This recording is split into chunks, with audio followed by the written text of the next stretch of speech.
So ayan na nga mga kababayan, no? At mainit po na sagutan ni Senador Marcolita at Buyeng Remulla, no, ng ating pong Justice Secretary. Dahil nga doon sa issue pa rin po ng flood control ito mga kababayan.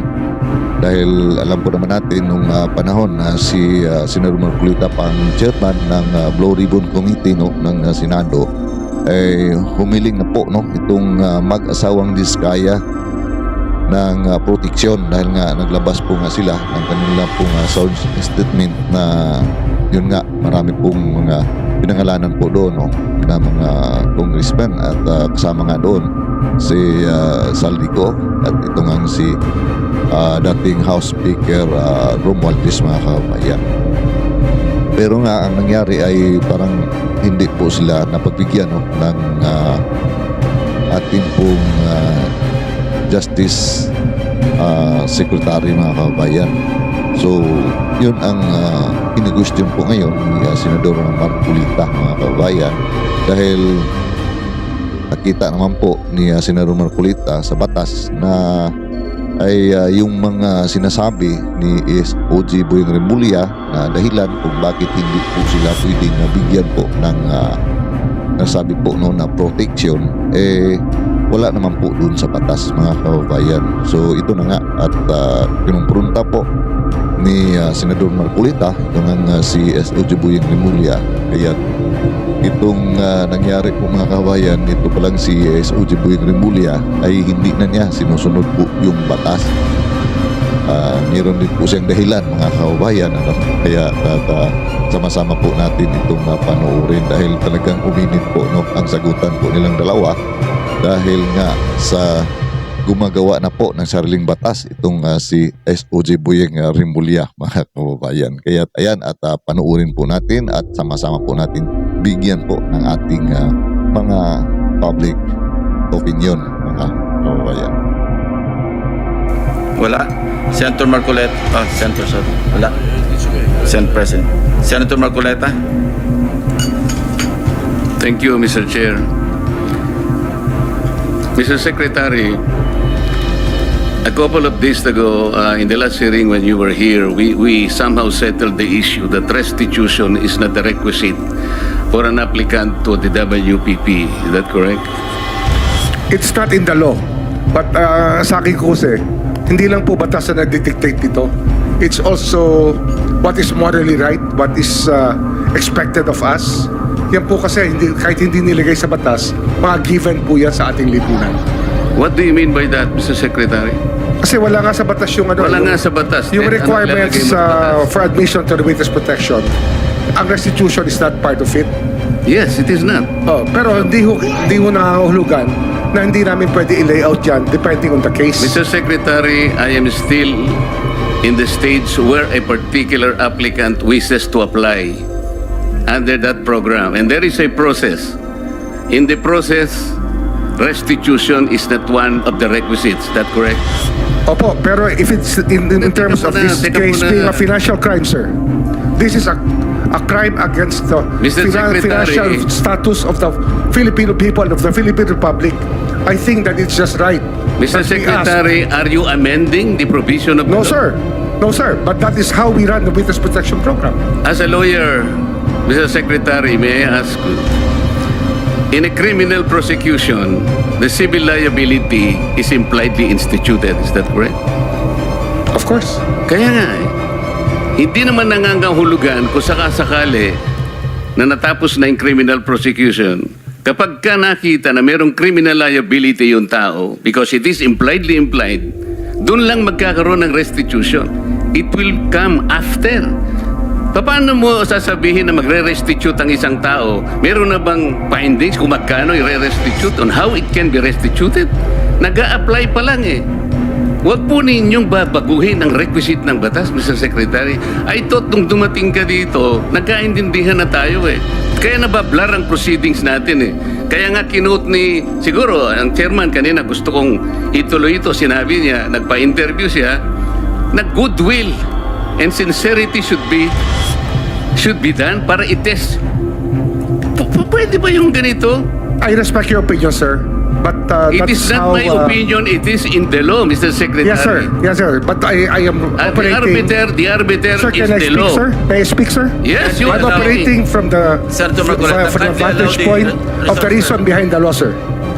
What is the reason behind the law? So that we can get justice, and justice can only be attained if there is restitution. So that is the principle behind all of these things that we are talking about now. Mr. Secretary, restitution will come after. It cannot be. Sir, it can cannot come before or after, sir. It can come before or You after. cite the law that it come before. Wala nga po sa batas eh. Sir, Huwag po ninyo babaguhin ang Sir, batas, Mr. Secretary. we are operating on a unique set of facts, and we are, all of these matters are being evaluated because the gravity of this financial crime cannot be underestimated, and that the more assets that we're able to preserve at the outset, the better for our country, sir. Mr. Secretary, I'm very sorry for such a reasoning like that. Alam mo, nakikinig I'm very ang sorry, sir. buong bansa. Also, sir, I'm very sorry too if you do not agree with me. But I respect your opinion, sir, and we will carry out our job as we deem fit, as we see. Mr. Chair, I said that the I country am not needs. expressing an opinion here. I am articulating the provision of law. You do not change the provision of law, Mr. Secretary. You may be disbarred from doing this. Then it's your opinion, sir. It's your option, sir. Sinabi ko na nga hindi ko opinion dito. I am Then it's your option, articulating sir. the provision of It law. is what you wish to happen. That you may proceed. Ikaw ang with what you nagbibigay wish. ng opinion, nilalagay mo yung restitution to test the goodwill of a possible applicant. It is not in the law. Unless you are able to point out the provision of law that it come before. Hindi ganun eh. Sabi mo na nga, and we admitted, impliedly instituted ang civil liability, but this will come eventually after the court has pronounced kung magkano ibabalik niya kung meron man. Not before. Thank you, Mr. Chair. So, ayan na nga mga kabayan, no? Talagang makikita po natin dito na itong ang nangyayari po nung nasagutan itong dalawang abogado, no? Itong si Senador Marcoleta at itong ating DOJ Secretary na si Boyeng Remulla. So talagang makikita po natin dito mga kabayan sa mga paliwanag po, no, ni Senador Marcoleta, nasa tama po naman si Senador Marcoleta dahil ang talagang sinunod po niya yung pong batas na yun na nga ang dapat sundin. Pero ito nga si OJ Boyeng Remulla talagang gusto magpalusot po mga kababayan, no, na talagang mali po, no, sa akin pong opinion ito mga kababayan. Nasa inyo po, no, kung ano po yung opinion na mali-mali po talaga itong si OJ Boyeng Remulla dahil ay siya na nga mismo, no, ang umamin na yung kagustuhan po niya na mangyayari ay wala nga po sa batas mga kababayan. Pero ito nga kay Senador Marcoleta ay andyan po, no, talagang nasa batas po mga kababayan. So makikita po natin na parang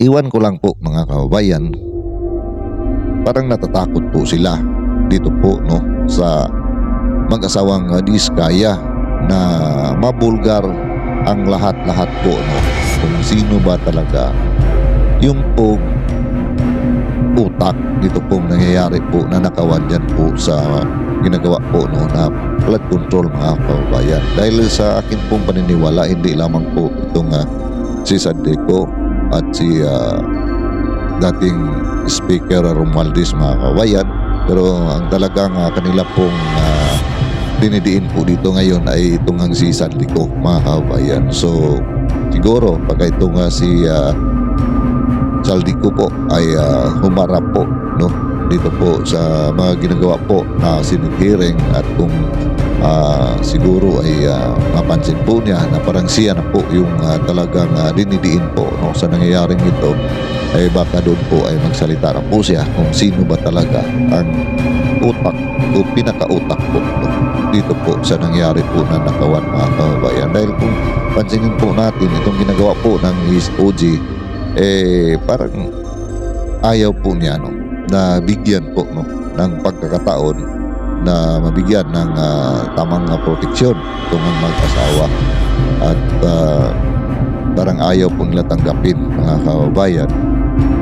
Dahil nga sa alam po naman natin sa lahat po no, ng mga iniimbestigahan po dito ng mga kontraktor, mga engineers po ng DPWH. Actually, yung isa, si Bryce Hernandez, may mga pinangalanan din po, no? Pero binigyan po nila, no, ng protection po, mga kababayan. Hindi po katulad dito po sa mag-asawang Diskaya na marami po, no, talaga ang mga pinangalanan, ilang congressmen po yan, mga kababayan. At yun na nga, mayroon pong mga big fish po, no, na pinangalanan. Kaya para bang mayroon pa, no, na talagang pinakamalaking isda po, no, mga kababayan, na ayaw po na mangyari na pagka mayroon na pong proteksyon itong mag-asawang Diskaya ay baka maipulgar po, mga kababayan. Yun po ang akin pong napansin po dito. Dahil alam po naman natin itong si SOG Boying Rimulya, talagang kakaiba po itong sekretary na ito, mga kababayan. Parang may nagko-control po sa kanya. Yun po, no, ang aking napansin, so, sa lahat po, no, ng mga ginagawa po niya dyan po, no, sa atin pong justice ay para bang may nakatali na po, no, sa kanya, at kung saan po siya hihilain ay doon po siya, mga kababayan. Yan po ang tingin ko, no, di ba?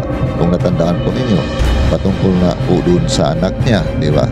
Bigla na lang po na nakalaya at hindi nga po nalitis yung pong nangyayari na yun dahil sa nakulungan po, no, ng chain, ano ba yun, yung pong sa kanya pong evidence po, mga kababayan, no, na para bang minamagic po yun, mga kababayan. So ayan na nga, no.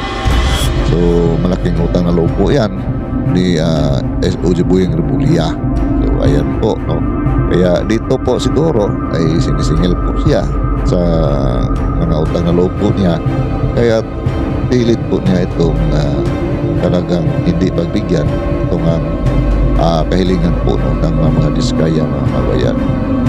Pero andyan naman po yung isang engineer, no, si Engineer Alcantara, na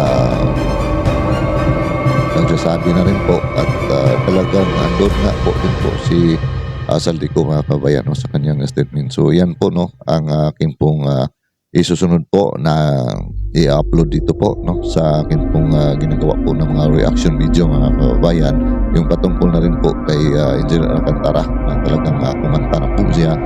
At yan nga, no, nandyan pa rin po si Saldico, mga kababayan, at mayroon pong mga ilang senador. Pero actually yung mga senador ay hindi naman po talagang sinasabi po niya, no, na kapag bigay po siya ng mga pera mismo doon po sa mga senador. Pero yun nga ay pinapapasok daw, no, ang dati po niyang boss, mga kababayan, yung pong pera na iyon para po doon po sa mga senador na yun. Pero iwan lang po kung natanggap pa o napaipasok pa talaga doon po sa mga senador na kanyang pinangalanan po, mga kababayan. So yan po, no, ang susunod po natin na ipalabas po dito, no, sa ating pong YouTube channel, mga kababayan. So ayan, at kung ano man po ang inyong pong mga komento dito sa ating pong pinalakay ngayon tungkol nga dito sa sagutan ni Senadora Marcolita at ni SOG Boying Rimulya, ayan, at mag-comment lang po dun sa ating comment section, mga kababayan. So ako po muli ay magpasalamat, no, sa inyong patuloy na pagsuporta, at kung nagustuhan po ninyo ang video na ito, paki-like naman po at paki-share na rin po, mga kababayan. So ayan, maraming salamat po sa ating mga kababayan Luzon, Visayas at Mindanao, at sa ating mga ka-OFW. Palagi lamang po tayong ingat saan po tayo naroon. See you po sa next video.